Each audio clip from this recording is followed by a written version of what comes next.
क्या हुआ भाई, कौन हो तुम लोग? बस बिना सवाल किए गाड़ी चलाओ। कहाँ जाना है? वो हम बताते हैं, चलो। रेहान साहब ने 1 रुपया भी नहीं दिया था। हद है असलान, तुमने पहले क्यों नहीं बताया बेटा? वैसे दुआ को भी पता है कि उसका बाप कैसा इंसान है, लेकिन बाप है तो ना छोड़ सकती है ना बदल सकती है। तुम्हारे घर बगैर इजाजत दाखिल होने के लिए माजरत,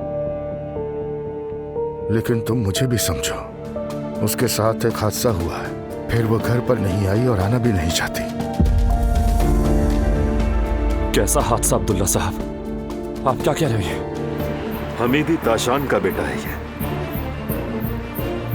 पागल इब्राहिम। भाई अगर हादसा हुआ था तो तुमने हमें उस हादसे की खबर क्यों नहीं दी मेरे भाई? मैंने दी थी भाई, मैं बताने ही वाला था, मगर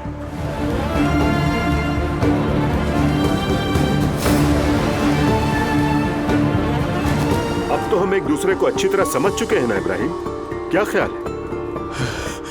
हाँ समझ गया भाई। जबरदस्त।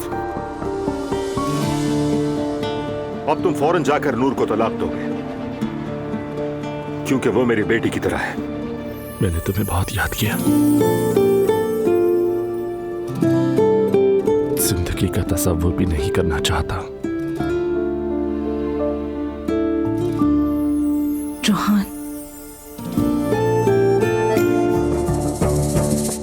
दामाद समझकर सीने से लगाया मैंने, और चोरी छुपे ये इस तरह की हरकतें करना जेब देती हैं तुम्हें? आखिर मैं भी तुम्हारे बाप की जगह हूँ। तुम्हारा असल टारगेट अजलान नहीं, मैं हूँ। अकाउंट पर पाबंदी भी मैंने लगवाई है।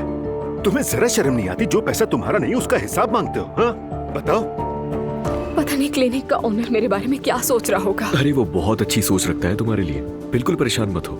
और अब जो होना था हो गया ना, उस पर लड़कर क्या फायदा बताओ? अजलान, तुम मुझे रोक नहीं सकते, समझे? हम ये नहीं कह रहे कि तुम हमें गले लगाओ, बस इतना चाहते हैं कि तुम हमारी तकलीफ और पशेमानी को समझो।